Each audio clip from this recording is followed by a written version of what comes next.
नमस्कार दोस्तों, मेरा नाम है विजय कुमार गिरी और मैं आप लोगों का एक बार फिर से स्वागत करता हूं अपने यूट्यूब चैनल जिसका नाम है सुगा क्लासेस फॉर एग्रीकल्चर। दोस्तों, एग्रोनॉमी के 41वें लेक्चर में आप लोगों का एक बार फिर से स्वागत है। रोज के तरीके से मैं भी आज यहाँ पर 10 क्वेश्चन आप लोगों से पूछने वाला हूँ। 10 के 10 क्वेश्चन जो एन आर सुंडा जी की बुक है, उसी बुक में से मैंने जो पढ़ाया है। आप चाहो तो वीडियो का जो डिस्क्रिप्शन है वहां पर आपको एक दो प्लेलिस्ट मिलेगी। एक प्लेलिस्ट तो ये वाली होगी जिसको वीडियो आप इस समय देख रहे हो।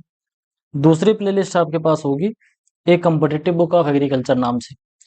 तो अगर आप इस वीडियो को देख रहे हो तो मेरा ये कहना है कि सबसे पहले आप जाओ वहां पर देखो, अच्छे से समझो, कॉन्सेप्ट क्लियर करो। उसके बाद तब यहाँ पर आओ, 10 क्वेश्चन जो पढ़ा रहा हूँ इसको फिर इसका आंसर दो। चलिए शुरू करते हैं। इसमें मैं आपसे 4 ऑप्शन लूंगा। चारों ऑप्शन में से एक ऑप्शन सही होंगे। इसके बाद उसको जो एक्सप्लेन करना होगा उसको मैं एक्सप्लेन भी करूंगा अच्छे से। चलिए शुरू करते हैं। उससे पहले मैं आप लोगों को बता दूं कि अगर आप लोग बीएससी एग्रीकल्चर कर रहे हो और इस समय आप लोग फर्स्ट सेमेस्टर में हो, तो आप यहाँ पर जो 8 सब्जेक्ट ये दिए गए हैं, ये आठों सब्जेक्ट आप लोग पढ़ रहे होंगे। अगर आप चाहते हो कि ये आठों सब्जेक्ट आपको अच्छे से पढ़ने को मिल जाए, आपको कहीं इधर उधर भटकने की जरूरत ना पड़े, तो आपको क्या करना है कि इस क्यूआर कोड को स्कैन करना है और स्कैन करने के बाद आपको 500 रुपए का पेमेंट करना है। ठीक, स्कैन करना, 500 रुपए का पेमेंट कर देना। उसके बाद पेमेंट का स्क्रीनशॉट मेरे पास भेजना है। कैसे भेजोगे? टेलीग्राम पर जाना और टेलीग्राम पर जाके सर्च करना @विजय कुमार गिरी 945। जैसे लिखा है बिल्कुल एग्जैक्ट इसी तरीके से लिख के आपको सर्च करना है। वहां पर आपको एक कॉन्टेक्ट मिलेगा। उस कॉन्टेक्ट पे आपको स्क्रीनशॉट सेंड कर देना है आपने जो पेमेंट किया है, और अपना मोबाइल नंबर सेंड कर देना है जिस मोबाइल नंबर से आप टेलीग्राम चलाते हो। मात्र ये दो चीजें हमें देने के बाद आपको जो पूरा कोर्स है अच्छे तरीके से प्रोवाइड करा दिया जाएगा। चलिए आगे बढ़ते हैं, देखते हैं सबसे पहला क्वेश्चन क्या है। What is the most critical growth stage for water requirement in rice? Rice के क्रिटिकल ग्रोथ में वाटर रिक्वायरमेंट कौन से स्टेज में होती है? पूछा जा रहा है कि राइस का जो ग्रोथ होता है तो उसमें ढेर सारे स्टेजेस आती हैं, जैसे टिलरिंग है, बूटिंग है, फ्लावरिंग है, मैच्योरिटी है। ढेर सारे स्टेजेस होती हैं। क्वेश्चन ये है कि one of the most critical stage of irrigation in rice, critical growth stage कौन सी होती है, ये आपसे पूछा जा रहा है। मतलब इसमें क्रिटिकल जो ग्रोथ होता है इसमें आपको इरिगेशन करना ही करना होता है। इस समय पानी देना बहुत ही ज्यादा जरूरी होता है। तो आपसे यही क्वेश्चन पूछा जा रहा है। ऑप्शन ऑप्शन आपके जो हैं वो इस तरीके से हैं। इसमें जो आपका राइट आंसर है वो मैं आपको बता देता हूँ। ये जो बूटिंग स्टेज है, बूटिंग स्टेज का क्या मतलब होता है? हम क्या करते हैं कि 2 से 3 पत्तियां ऐसे लगाते हैं, ठीक, जब ट्रांसप्लांटिंग कर रहे होते हैं। लेकिन जब हम काटते हैं तो हमको हार्वेस्टिंग के टाइम पे ढेर सारा लगा हुआ दिखता है। तो यानी कि जो 3 से ये ढेर सारा हो गया, 1 2 या 3 जो हमने लगाया था, उससे ये जो ढेर सारा हुआ, ये कैसे हुआ? ये बूटिंग से हुआ। ठीक, तो ये जो बूटिंग स्टेज होता है ये सबसे ज्यादा क्रिटिकल स्टेज होता है अपना धान की खेती में। क्या करेंगे? द बूटिंग स्टेज, जिसको हम बोलते हैं panicle initiation, is most sensitive to water stress as it affects grain formation, swelling of the flag leaf sheath indicates this critical phase। एक चीज बहुत भारी गलती हो गई, उसके लिए माफी चाहूंगा पहले क्वेश्चन में ही। ये जो अभी मैंने बताया ये सभी चीजें टिलरिंग स्टेज की थी। किसकी थी? टिलरिंग की थी। इसमें टिलर बन रहे थे। बूटिंग स्टेज में क्या होता है? बूटिंग स्टेज अपना जो होता है ये सबसे ज्यादा एक क्रिटिकल होता है। बूटिंग में क्या होता है कि नीचे से जिस पेनिकल में धान लगना होता है वो पेनिकल निकलना स्टार्ट हो जाता है। मतलब पेनिकल निकलने से जस्ट पहले का स्टेज होता है, इसी में ग्रेन फॉर्मेशन होता है। तो इस वजह से ये बूटिंग स्टेज कहलाता है। तो ये थोड़ा सा मुझसे आगे पीछे हो गया था। तो टिलरिंग में क्या होता है? टिलर ढेर सारे निकलते हैं, और बूटिंग स्टेज में जो ग्रेन लगना होता है जिसमें पेनिकल निकलना होता है उसका जो नीचे से निकलता है, इसकी ग्रोथ स्टार्ट हो जाती है। तो बूटिंग स्टेज सबसे ज्यादा क्रिटिकल स्टेज होती है। Which vitamin deficiency causes beriberi in people consuming polished seed? जो पॉलिश राइस हम लोग खाते हैं, यानी कि जो पॉलिश किया हुआ जो चावल है उसको जब हम खाते हैं तो हमको एक बीमारी हो जाती है। बीमारी का नाम है बेरी बेरी। पूछा जा रहा है ये कि ये कौन सी विटामिन की डेफिशिएंसी से होता है? विटामिन ए से, विटामिन बी 1 से, विटामिन सी से, या फिर विटामिन डी से? इनमें से कौन सा ऑप्शन है जो आपका राइट आंसर हो सकता है? तो इसमें जो आपका ऑप्शन है, ऑप्शन नंबर बी 1, बोले तो थायमिन जो है, विटामिन बी 1, इसी की कमी से अपने को बेरी बेरी बीमारी होती है। ऐसा क्यों होता है? क्योंकि जो पॉलिश राइस होता है, इसमें राइस के ऊपर एक बहुत इंपॉर्टेंट लेयर होती है जिसको हम बोलते हैं एल्यूरोन लेयर।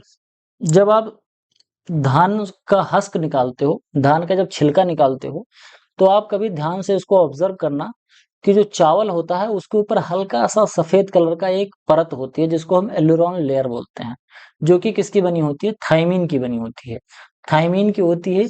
और इसी थायमीन को क्या बोलते हैं? Vitamin B 1। यानी कि वो जो सफेद सी पतली सी लेयर होती है, वो किसकी होती है? विटामिन बी 1 की लेयर होती है। इसके बाद जब हम चावल को पकाना शुरू करते हैं तो चावल को हम एक दो बार धुल लेते हैं, और कई बार तो पुलाव जब बनाना होता है तो उसको पानी में उबालते हैं, उबाल के पानी में छान लेते हैं। तो आप अब अंदाज लगा सकते हो कि विटामिन बी 1 जो उसके छिलके के ऊपर था, वो सब सफेद सफेद जो था वो सब छूट के निकल गया।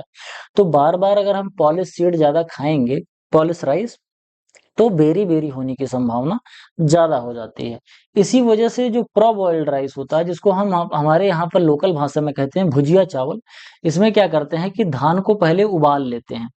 पहले एक बार इसको उबाल लेंगे, उसके बाद फिर इसके ऊपर का छिलका निकालते हैं। तो इसमें जो विटामिन बी 1 है, ये सुरक्षित बना रहता है। तो ये कितना परसेंट होता है? थायमीन को ये लगभग 80% बचा लेता है। कहने का मतलब ये है कि हमको चावल को पकाने से पहले जब ये धान रहता है, तो धान को हमको एक बार उबाल लेना चाहिए। इसको प्रो बॉइल्ड राइस बोलते हैं। उसके बाद फिर हमको इसका हस्क निकालना चाहिए, फिर इसको खाना चाहिए।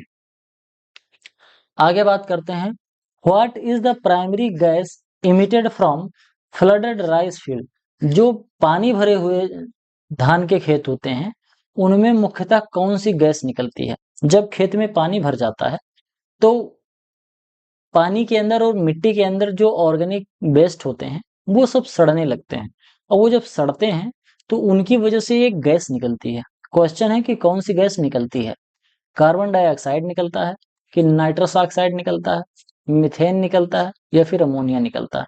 इनमें से कौन सी गैस निकलती है? तो इनमें से जो गैस निकलती है वो है मीथेन गैस। ये ओजोन लेयर को तोड़ने के लिए काफी ज्यादा हार्मफुल गैस होती है, ये मीथेन होती है। ये anaerobic condition in puddled soil promote methanogenesis by archaea, contributing near about 10% of the global methane emission। पूरी दुनिया में जितना भी मीथेन का इमिशन होता है, उसमें 10% जो इमिशन होता है CH4 का, जिसको हम मीथेन बोलते हैं, ये 10% कहाँ से आता है? केवल और केवल राइस की फील्ड से आता है। और राइस के दो सबसे बड़े जो कल्टीवेटर हैं, वो है चाइना और इंडिया। ये दोनों जो हैं, वो सबसे बड़े प्रोड्यूसर हैं राइस के। तो यही दोनों मिलके बहुत ढेर सारा मीथेन निकालते हैं। Which weed is most dominant in rice field? Rice की फील्ड में अगर हम धान की खेती कर रहे हैं, तो धान की खेती में कौन सा खरपतवार मुख्यतः उगता है? फ्लेरिस माइनर, इकाइनोक्लोआ क्रूसबुलाई, साइप्रस रोटेंडस, और पार्थेनियम हिस्टोरोफोरस। इन चारों में से कौन सा ऑप्शन है जो आपका राइट आंसर हो सकता है? तो आपका जो ऑप्शन नंबर बी है, इकाइनोक्लोआ क्रूसबुलाई जो होता है, जिसको हम बर्नयार्ड ग्रास भी बोलते हैं, बर्नयार्ड ग्रास, ये एक मिमिक बीड होता है जो कि राइस के सीडलिंग के जैसा ही दिखता है। कहने का मतलब ये है कि जिस तरीके से राइस का सीड होता है, सॉरी, राइस का जैसे पौधा होता है, जैसे धान का सीडलिंग होती है, धान की जैसे नर्सरी होती है, एग्जैक्ट उसी तरीके से ये बर्नयार्ड ग्रास का भी जो सीडलिंग होती है, इसकी भी नर्सरी बिल्कुल एक ही जैसा होता है। इस वजह से थोड़ा सा इनको अलग करना थोड़ा सा दिक्कत करता है, और इसकी वजह से राइस की फील्ड में लगभग 20 से लेकर 50% तक का नुकसान देखने को मिलता है। आगे बढ़ते हैं, अगला क्वेश्चन देखते हैं। What does the dapog nursery method use as a seedling base? Seedling base में डेपोग मेथड में जब हम डेपोग मेथड से सीडलिंग को उगाते हैं, तो उसमें सीड बेड किसको बनाते हैं? जैसे जो हमारा ट्रेडिशनल मेथड है, उसमें तो सीड बेड हम मिट्टी को बनाते हैं, लेकिन डेपोग मेथड में किसको बनाते हैं? सॉइल बेड को बनाते हैं सीड बेड। या फिर पॉलीथीन शीट को बनाते हैं, या वाटर हाइकेंस मैट को बनाते हैं, या फिर कोकोनट का कोयर को बनाते हैं, जिसको हम कोकपिट भी बोलते हैं। तो इनमें से जो सबसे अच्छा ऑप्शन है पॉलीथीन शीट, पॉलीथीन शीट को बनाते हैं। इसमें क्या करते हैं कि organizing in the originating in Philippines, depot grow seedling on plastic covered surface without soil, ready for transplanting in 11 to 14 days at 3 kilogram पर 3 किलोग्राम सीड पर मीटर स्क्वायर। ध्यान से समझना, 3 किलोग्राम हम सीड लेते हैं और 1 मीटर स्क्वायर का एरिया बोले तो 1 मीटर ये और 1 मीटर है, इतने में 3 किलो सीड को हम डाल देंगे। और ये क्या करेंगे, ये हम एक पॉलीथीन लेते हैं, उसी पॉलीथीन के ऊपर इसको डाल देते हैं सीड को। अब धीरे धीरे इसमें थोड़ा थोड़ा रोज पानी डालते रहते हैं। तो आपने देखा होगा नवरात्रि जब होती है तो नवरात्रि में जो कलश में हम लोग जव लगाते हैं, वो जैसे सॉरी, तो जैसे नवरात्रि में जो हम कलश लगाते हैं तो कलश में जैसे जव जम जाता है, जर्मिनेशन हो जाता है, उसी तरीके से 11 से 14 दिन के अंदर अंदर इसमें भी नर्सरी ग्रो हो जाती है। और जब ये नर्सरी ग्रो हो जाती है, उसके बाद फिर क्या किया जाता है, इसको फील्ड में ले जाके लगा देते हैं। आगे बढ़ते हैं, अगला देखते हैं। White eye disease in rice is caused by deficiency of, जो व्हाइट आई डिजीज होती है राइस में, ये किसकी डिफिशियंसी से लगती है? आपके ऑप्शन इस तरीके से हैं, जिंक, आयरन, मैग्नीज या फिर सिलिकॉन। इनमें से किसकी डेफिशिएंसी से लगते हैं? जिंक की कमी से लगते हैं, या आयरन की कमी से लगते हैं, या फिर मैग्नीज की कमी से लगते हैं, या फिर सिलिकॉन की कमी से लगते हैं? ये आपका क्वेश्चन है। तो जो व्हाइट आई डिजीज होता है जो कि राइस में लगता है, ये आपकी आयरन की कमी से लगता है, जिसको हम क्या बोलते हैं, आयरन की डेफिशिएंसी से क्लोरोसिस होने लगता है, जो वेन्स होती हैं, जिसको हम व्हाइट आई डिजीज बोलते हैं। स्पेशली इन हाई पीएच जो सॉइल होती है और वाटर लॉगिंग कंडीशन होती है, वहां पर जो आयरन होता है वो ऑक्सीडाइज हो जाता है, और ऑक्सीडाइज हो जाएगा तो वो फिर एटमॉस्फेयर में चला जाएगा, ऑक्सीजन ओ सॉरी जो अपना फेरस होता है, तो ये पौधे को मिल नहीं पाता है। तो पौधे को जब नहीं मिल पाता है तो जो पत्तियों की नस होती है वो सफेद सी हो जाती है, जिसको हम बोलते हैं व्हाइट आई डिजीज। ये किसकी वजह से होता है? ये आयरन की डेफिशिएंसी से होता है। अगला है, which element form A silica cuticle layer protecting rice from paste. ठीक, कौन सा एलिमेंट होता है जो कि राइस के ऊपर सिलिका क्यूटिकल की एक प्रोटेक्टिंग लेयर बना देता है? कौन सा एलिमेंट होता है जिसकी लेयर लगी होती है, कैल्शियम की, मैग्नीशियम की, या सिलिकॉन की, या फिर सल्फर की? तो नाम से ही पता चल रहा है, सिलिका लिखा है तो सिलिका ही होगा। तो आपका ऑप्शन नंबर जो सी है वो बिल्कुल राइट आंसर हो जाएगा। अगला है, व्हाट गिव्स व्हीट ड्रॉट its elasticity for bread making. कहने का मतलब ये है कि जो गेहूं होता है, केवल गेहूं से ही हम रोटी बना पाते हैं। बाजरे की रोटी बहुत फूलती नहीं है, मक्के की रोटी भी अच्छे से फूलती नहीं है। तो कहने का मतलब ये है कि गेहूं के अंदर ऐसा क्या चीज होता है जिसकी वजह से गेहूं में थोड़ा सा चिमड़पन आता है। कहने का मतलब यह है कि थोड़ी सी इलास्टिसिटी आ जाती है। क्यों गेहूं को इसकी जब हम चकई बनाते हैं, लोई बनाते हैं ना रोटी बनाने के लिए, तो ये बहुत अच्छे से बन जाता है, जबकि बाजरे का बनाओ तो नहीं बनेगा। सामा, कोदो, काकुन जो होते हैं, जिनको हम बोलते हैं कोर मिलेट्स, इनका जब हम रोटी बनाते हैं तो सही से नहीं बन पाती, इसकी पतली रोटी नहीं बनती, ये फूलता नहीं है। तो क्यों नहीं फूलता है? और दूसरा, जबकि गेहूं फूल जाता है गेहूं की रोटी, तो आपको यही बताना है। तो इसमें ग्लाइडिन होता है, या ग्लूटीन होता है, या फिर ग्लूटेनिन होता है, या फिर ग्लाडियन या ग्लूटेनिन होता है, और एल्ब्यूमिन होता है। इनमें से कौन सी चीज होती है जिसकी वजह से व्हीट के अंदर इलास्टिसिटी पाई जाती है? तो आपका जो ऑप्शन है, ऑप्शन नंबर सी, ग्लूटीन पाया जाता है। ग्लूटीन में दो कंपाउंड होते हैं, एक तो होता है ग्लियाडिन और एक ग्लूटेनिन होता है। तो इन दोनों को मिला के ग्लूटीन होता है, और यही जो ग्लूटीन होता है, इसकी वजह से इसका ब्रेड बन पाता है। कहने का मतलब कि इसी की वजह से गेहूं जो है वो अपना थोड़ा सा फूलता है, गेहूं की रोटी फूल जाती है। Which gene introduce dwarfness in modern wheat variety. जो मॉडर्न व्हीट की वैरायटीज है उनमें कौन सा ऐसा जीन है जिसकी वजह से गेहूं में डॉर्फनेस आती है? डीजीबो जीन, नोरेंटेन gene, SD1 gene, RST1 gene. तो इनमें से कौन सा ऑप्शन है जो आपका सही है? तो इसमें, ओ सॉरी, थोड़ा सा गलती हो गई। तो इसमें जो नोरेंटेन जीन है ये अपना किसके लिए है?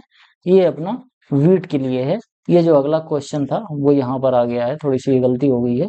तो नोरेंटेन जीन जो है ये आपका ऑप्शन नंबर जो बी है ये बिल्कुल राइट आंसर हो जाएगा।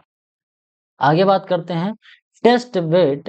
Test weight differs significantly between wheat and its weed Phalaris minor. कहने का मतलब कि टेस्ट वेट कितना डिफर करता है वीट का और फ्लेरिस माइनर का?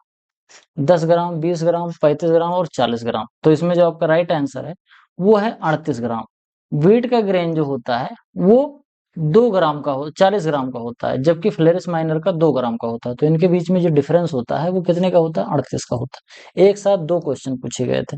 पूछा क्या गया था कि गेहूं का टेस्ट वेट कितना होता है और फ्लेरिस माइनर का टेस्ट वेट कितना होता है और इनके बीच का डिफरेंस कितना होता है। तो इनके बीच का डिफरेंस ही पूछा गया था। तो जब तक आपको ये दोनों पता नहीं होगा तब तक आप बता नहीं पाओगे। वीट का 40 होता है टेस्ट वेट और फ्लेरिस माइनर का, जिसको गेहूंसा या गेहूं का मामा बोलते हैं, उसका टेस्ट वेट जो होता है वो 2 ग्राम होता है। तो इन दोनों का जो डिफरेंस है वो 38 ग्राम है।